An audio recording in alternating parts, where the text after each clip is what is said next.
le centre de recherche Lafarge, Lafarge Béton et Bouygues Construction ont entrepris un rapprochement en vue de collaborer sur la mise au point de nouvelles solutions béton pour l'enveloppe des immeubles de logement. Se situant bien au-delà des exigences fixées par la référence en vigueur RT 2005, le béton isolant Lafarge va permettre de concevoir des immeubles d'habitation bénéficiant des labels THPE, très haute performance énergétique, et BBC, Effinergie, bâtiment basse consommation, sans changer de mode de construction. Mis au point par le centre de recherche Lafarge, le béton isolant possède des propriétés d'isolation thermique remarquables, tout en conservant les mêmes propriétés mécaniques et de durabilité d'un béton standard de bâtiment.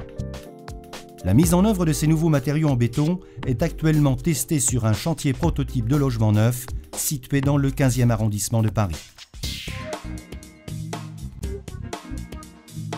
Fabriqué en centrale à béton, le béton isolant structurel nécessite des investissements industriels sur site et une rigueur renforcée dans la gestion des matières premières.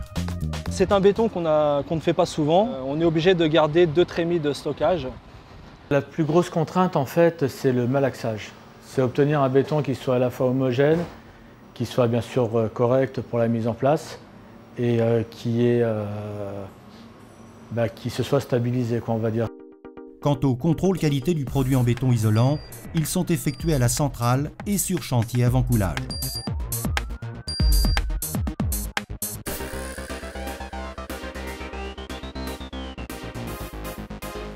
« 16 heures après coulage, les voiles en béton isolant sont décoffrées. Oh, il est pas mal. Pas trop mal. Et ça, c'est l'huile, un peu d'huile là. Un petit peu de bullage. Ouais. On a pris beaucoup de précautions, on a un petit peu de bullage. L'avantage, c'est qu'il est bien fluide et il passe bien dessous là, sous les mannequins. Quand on n'a pas beaucoup, là, on a que 10 dessous. Ouais. Et c'est vrai que l'avantage, c'est ça, c'est qu'il soit bien fluide. Les atouts de ce béton, c'est que, en fait, comme c'est un béton isolant, c'est qu'en France, c'est vrai qu'on construit, on a un doublage à l'intérieur, donc on a des déperditions qui se font au niveau des planchers. Ce que je viens d'expliquer à l'instant, c'est surtout sur les pertes linéiques où on avait beaucoup de déperditions. Et là, grâce à ce béton, on gagne. Mais après, on gagne aussi sur la déperdition surfacique. Donc, sur l'ensemble de l'immeuble, c'est sûr qu'il y a un gain important en déperdition. Ce béton léger structurel est une étape, un premier aboutissement d'un matériau qui va permettre d'aboutir au PSID 06 dont parlait M. Dalifard tout à l'heure. Mais demain pour Lafarge, c'est le fait de mieux comprendre le comportement thermique du matériau béton et donc d'aller vers des nouveaux matériaux dans 2-3 ans. Le LCR travaille sur ce sujet. Les unités opérationnelles en France, avec des gens comme Bouygues, mettons en place les premières étapes de ce point-là. Lafarge est aussi impliqué en tant qu'industriel, en tant que fabricant de ciment, en tant que producteur de granulats dans les carrières. Donc toute la problématique en tant que producteur, en tant que fournisseur de matériaux, en tant que partenaire sur des systèmes constructifs, est au cœur aujourd'hui de notre activité. Le béton livré sur chantier de Paris Convention est le premier-né d'une gamme de béton et mortier qui contribueront à l'isolation et à l'inertie thermique des bâtiments.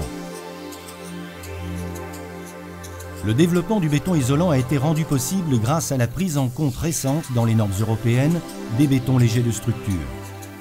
Si 2 immeubles complets seront réalisés avec ce béton banché dans la deuxième moitié de 2008, les efforts du centre de recherche Lafarge se poursuivent avec un seul objectif: être capable de prendre des engagements de plus en plus ambitieux sur les performances thermiques des bétons livrés sur chantier.